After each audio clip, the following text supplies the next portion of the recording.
Hi. I just wanted to say something that was on my mind after seeing a video from this guy named Destiny that really inspired me. And he's apparently doing something called the Unfuck America Tour right now, and we could definitely use some unfucking. Um, but he really inspired me because, for a while now, it's seemed like the political dialogue in our country basically comes down to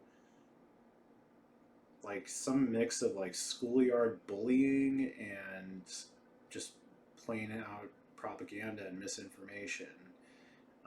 I've always noticed ever since the Bush administration. I used to kind of follow politics back then. That the bandwidth of the mainstream media conversation is very narrow and it's very binary. And so what would happen is that you know Republicans would kind of put forth a bumper sticker or just like a short phrase to kind of justify what they're doing or to um, for the public to kind of latch onto and repeat. And I mean, that's like Trump's whole thing. But here's the part that scared me is that I thought that like new media and the internet would give us the bandwidth to be able to like think things through, and instead it just encouraged an even faster, more hyper cycle of misinformation. Like whatever the hell is going on in Instagram comments, like it's just like I'll see like just all these people posting their videos from the No Kings rally, and then like you pull up the comments and like the first one is like, "Oh, go President Trump!" Like what the who like why is that the first comment? Like I don't know, like whatever what you want to say, like Zuckerberg, whatever. I don't know. Uh, Seems odd. It just seems like if there really were 340 million people out there, there would be like I remember like back in the day, like I used to like poke around on Wikipedia, and there were some like incredibly like intelligent discussions happening on the edit pages of those pages. Um, Usenet back in the day, like bulletin board services used to go around on Slashdot.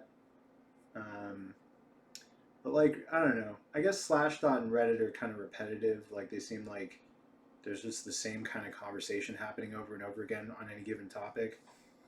Um, but I'm just kind of surprised that like the internet didn't enable more of a diversity of thought or the ability to have more of a conversation than just two opposing sides butting heads and never just like trying to dominate one another. Basically, is what it comes down to. And looping back to Destiny, he really inspires me because you can say both sides. It's so easy to just be like, they're both corrupt. I eat meat. I'm corrupt. I like my life is built directly on the like outright death of like what thousands of beings. Like none of us gets out of here completely clean, and I think it's like a lot of false equivalency in our political conversation is what has led us to this moment. Um, I'm not like I'm pretty like iffy on the brand of Democrats. Like to me, it's like they're not like my favorite band or my favorite football team. They're not like a content producer that I really like. It's just this like big tent brand that has existed in American politics for generations. Every new generation comes to it and has their own relationship with it. I mean, some few generations ago, the Democrats were the racist ones, actually.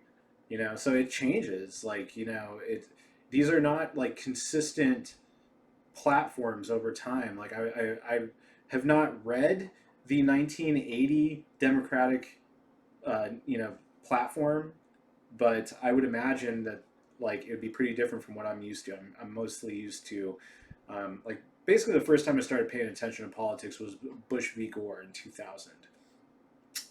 But Destiny gives me hope because he just like lays the smackdown on people in really intelligent ways. He calls out logical fallacies. He calls out, you know, premises that are based on fiction. They're based on the right wing echo chamber, trying to kind of gin up their own alternative facts and through just sheer repetition give them the sheen of credibility.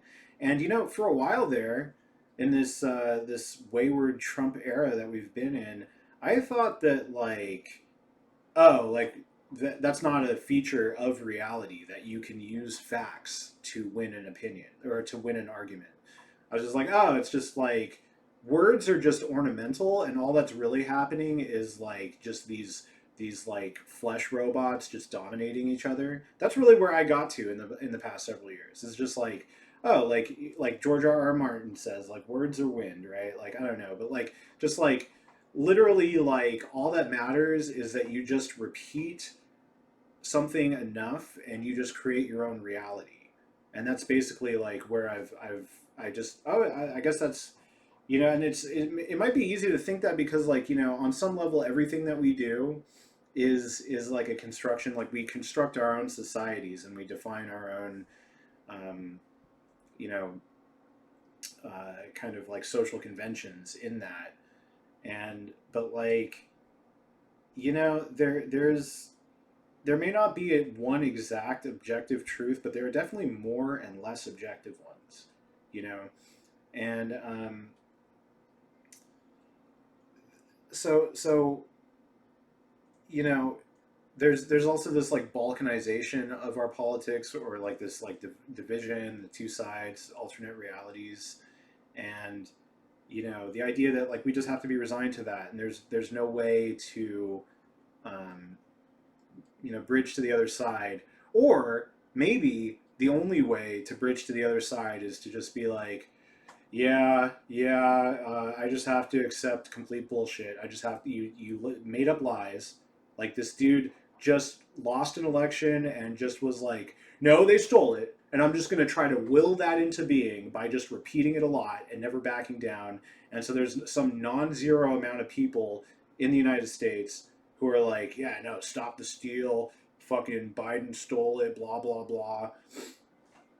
Um, like I don't even want to get into that specific case, but just the idea that like through sheer will and might, a political leader can just redefine reality unilaterally without like, you know, it's the job of a leader to like build a team and like get a coalition of people together. And that was always the strength of specifically American leadership, is that like when the whole world was like, we're dealing with the Chinese, we're dealing with the Russians, we're dealing with the, you know, the British and the Germans, we'd be like, well, we got our own Germans, we got our own Brits, we got our own Chinese, and like we can say this here stateside that we have an international coalition within our country. um, and like, you know, I don't know, like I know that there's been issues of racism, but like, you know, like other countries don't, like they just have more homogenous countries, so they're not like Japan's racist as fuck, and we love Japan. You know, like they're just literally like if a dark skinned person comes, they start taking pictures of them because they're like, oh, you're like a different species. Okay, so like we're trying to be like a multilateral, multicultural society, not doing too well right now. But like I think part of that is just like the constant like recrimination of just like, oh my god, we're so racist. No, we're just, you know, like one of the some, like I don't know how many countries, I don't know what the racial situation in Kazakhstan is, but like we talk about race in our country because that is a concern of our country. And so it's just easy to be like, yeah, yeah, racist, we're all racist, everybody's racist every day. Oh yeah, we're all just racist, and it happened hundreds of years ago, so we can't do anything about it. Racist, racist, racist. Well, I got to say, we were less racist in my lifetime than we are now. You know, um, but I'm kind of getting off track here. But like, you know, I see this guy Destiny, and he just lays it out like he's got, you know, people putting forward. Um, kind of right wing talking points, and he's like, no, no, they didn't. Look it up. It's like that is a fact. You know, like it's like yeah, we can agree to disagree about some things, but some things are just recorded facts. And you can be like, wow, who are you going to trust, the government? Like, well, you're stupid. That was like, that is the most, or at least until the current administration, that is like the most accurate, like, you know, wide scale fact reporting that there is in this country. And frankly, like, like, you know, the discrediting of like the statistics coming out of the federal government is a loss to us. With we like, it used to be that like, hey, you might not agree with everything the federal government has done, but it is an authority. Like you can trust like the statistics coming out of there, and like you know. We definitely can't trust the Office of Management and Budget right now. Like, you know, it's like literally like the Reichstag over there. Like they're just trying to like institute the you know just fucking Fourth Reich over here. Like that's like Russell friggin' you know command center. It's like you know like the little pod and like Darth Vader had in Empire Strikes Back. Like that's basically that's his little pod right now. So and that's a loss for us. You know that's a loss of credibility within and without this country. And you know, like there was a large period of time too where like other parts of the world didn't have the development or they were recovering from World War II, and we were the ones who could tell you facts. And like the fact that like you know that's that threat is just it's just such a self it's just a self own, and there's like so much of that going on right now. Like you know it's like there's the political horse trading stuff, but it's just like even Bush, you could like argue more in his favor. But with this current situation, we have a guy who just like plainly does not give a fuck. Like he said enough to scam enough people into voting for him, and then treats the like the vast birthright of the American people that was developed by millions and millions over generations as his own personal property, which goes against everything that it means to be an American president or an American leader or to participate in democracy in general. And then we're all just out here acting like, well, but he made like a tweet, so there's just nothing we can do about it. He won't admit his lies, so like, and then there's like some non-zero amount of people being like, yeah, I want to live in this grifter's alternate universe. Like, what the fuck? Like, you don't, if you do, like, you have no idea what an incredible amount of work and sacrifice has gone into building this country as you understand it. You know, like I I don't know what it's like to go to war, and I hope I never do. But my grandfather served in World War II, and so did an entire generation of people. And like I remember when I was a kid, like in the '90s and 2000s, like I used to see like what was his name, like Tom Brokaw, you know, the greatest generation. Like I'd be like, yeah, you know, old people. But like I also like it was like entrenched in American society not that long ago that like Nazis are a non-starter. Like no, like there's no flirting with that. Like that was just plain as day. Every single person knows that.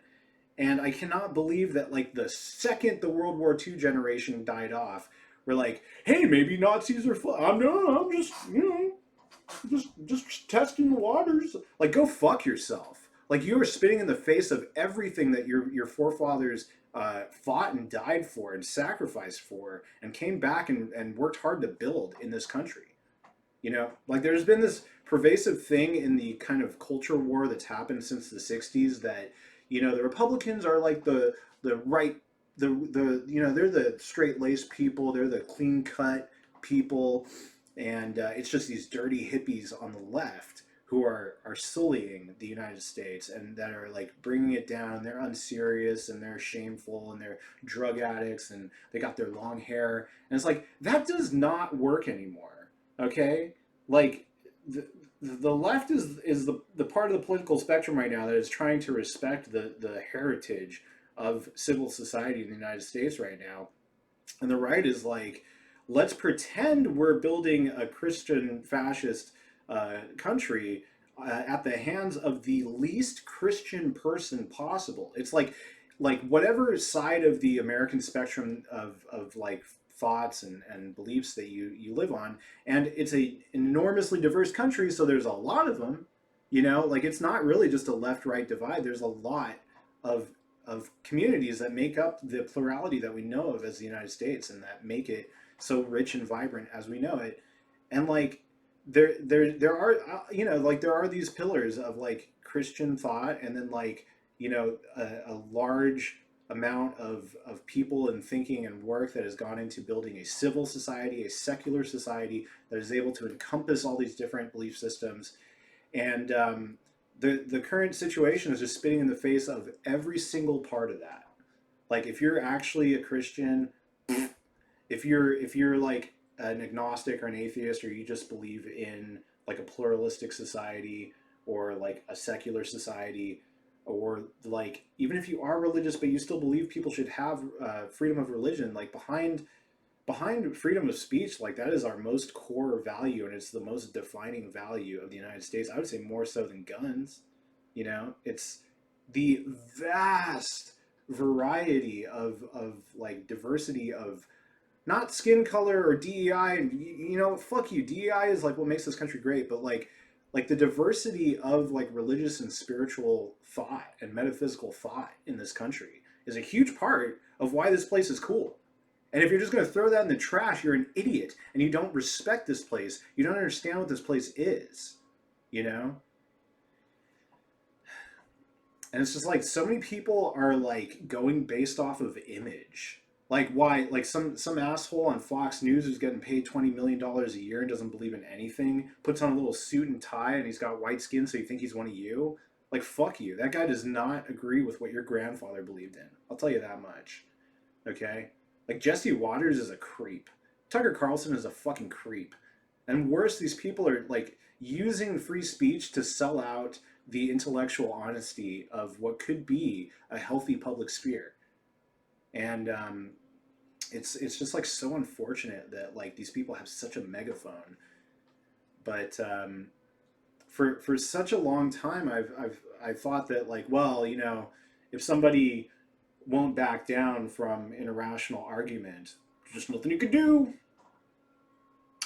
Yeah, fuck, like, you know, like there's literally like there's like what, like millions of people in this country whose entire jobs are to like collect statistics, work in nonprofits and think tanks and like government agencies, and to like see what the facts on the ground really are.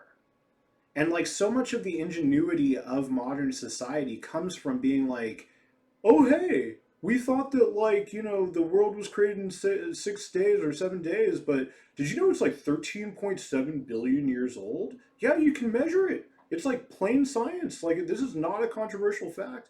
And like, you know, like we can learn so much. We didn't know all this stuff about like the biological life forms on this planet, but now we do. We've cataloged so many of them, and you know, like so many of the modern inventions that we rely on for our modern life are based on things that we thought from a religious understanding that we knew, and then it turned out it was totally different, and then that gave us like the power to manipulate our environments.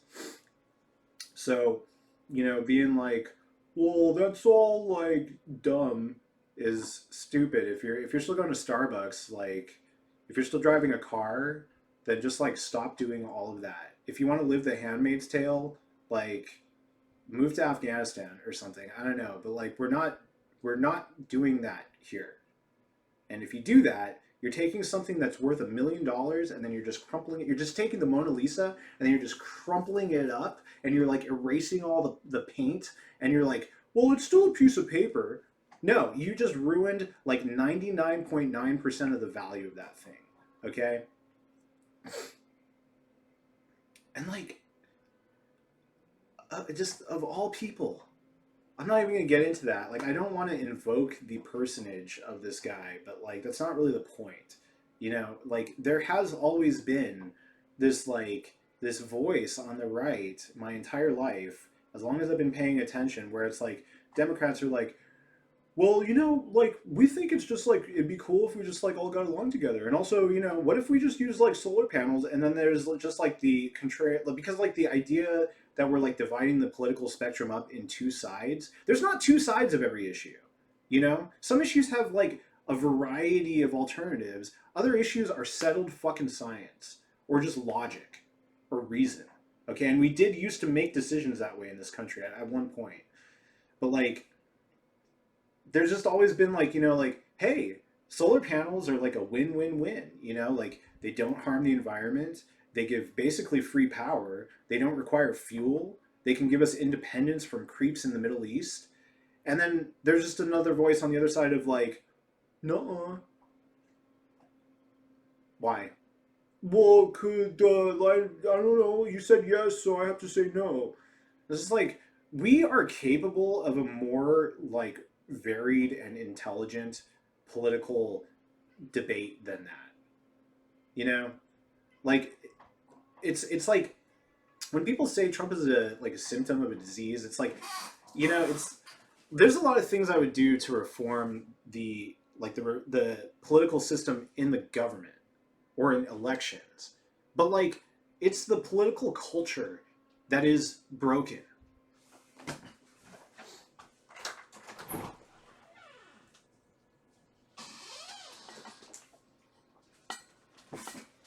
There's a lot of things about like, and look, from like a free speech place, it's like I believe in the First Amendment like so hard. Like I believe that it's really important that we don't abridge that as much as we can. But like so many rights, it requires responsibility to be able to honor the meaning and the spirit of this right, this essential human right that's enshrined into law. And when we just have like the Fox News creepos and like why is you know like these people like Pete Hegseth. I never heard of this guy before until he was like the fucking Secretary of Defense. I'm not gonna say the other name that you try to name it. It's not that. It's not. It's the Secretary of Defense. So like, go fuck yourself, you fucking floozy. You fucking football player in a suit. You fucking actor. You entertainer.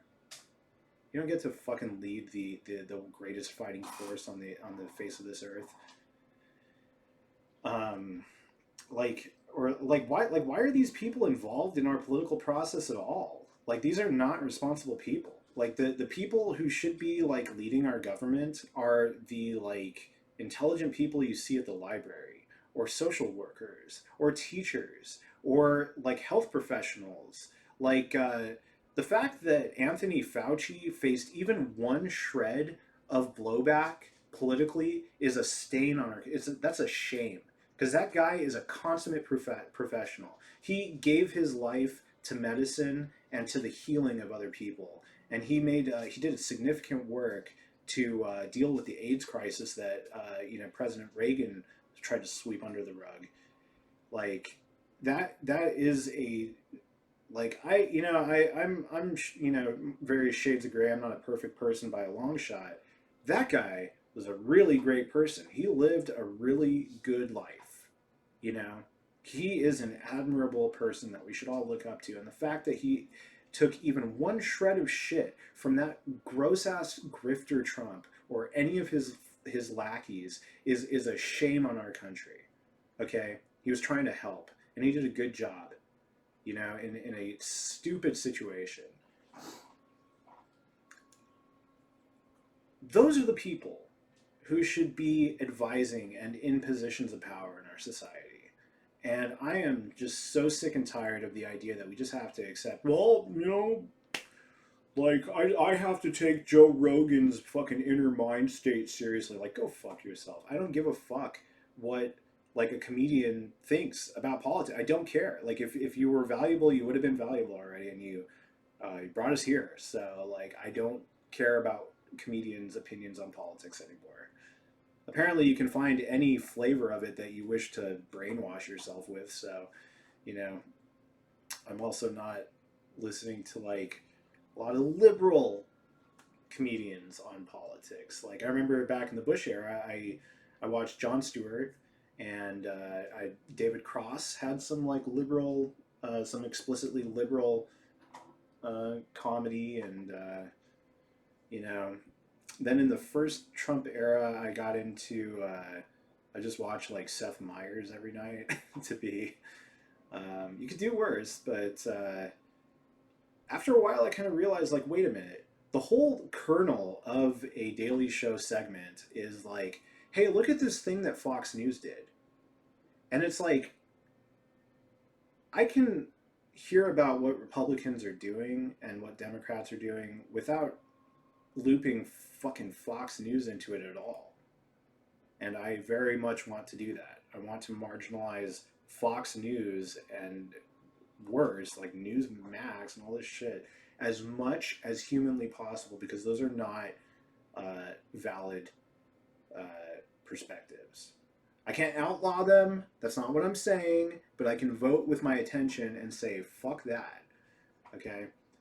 Um, but after a while, I kind of realized, like, all I'm doing is just absorbing right wing talking points with enough sympathetic humor to make it go down. Why am I doing that? I would rather listen to intelligent people who have, like, kind of more sophisticated takes on politics. I don't know. And to add on to that, PBS NewsHour still exists. They give a very clear-eyed reporting of the news every day. The Guardian is great. I kind of feel like,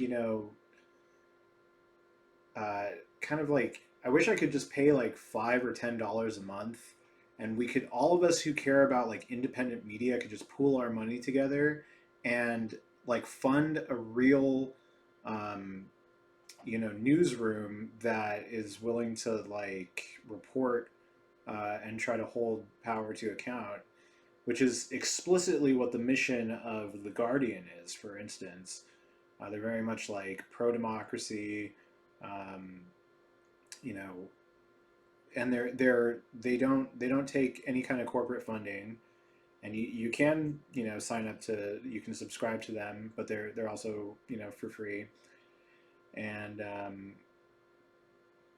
beyond that, this year, kind of getting involved with the No Kings stuff, and just all the many and growing number of groups of community organizing that are associated with anybody going to a protest or a rally has made me, and then also like signing up for like following politicians locally and in Congress that are you know that I support. I feel much less misinformed than I did just following the the news cycle, such as it is. Um, and to follow on to talking about comedians, like I did tune into the latter day Daily Show that's happening nowadays with Jon Stewart, and he did like a whole segment making fun of Chuck Schumer. And it's like, yeah, no, he's he's pretty lame, but like, bro, not the time. There's like 20 other fires going on in the people who actually hold the majorities in Congress right now. Like, what am I paying you for? Why did I tune into this? Like, cover the people who are like radically like doing things like deploying the military on American soil. Like, what? Now is not the time to drag fucking Chuck Schumer, for fuck's sake. Like, come on, Jon Stewart, don't both sides of this shit. Like, come on. So I think a more mature political conversation is possible, and you get lots of that at the No Kings rallies.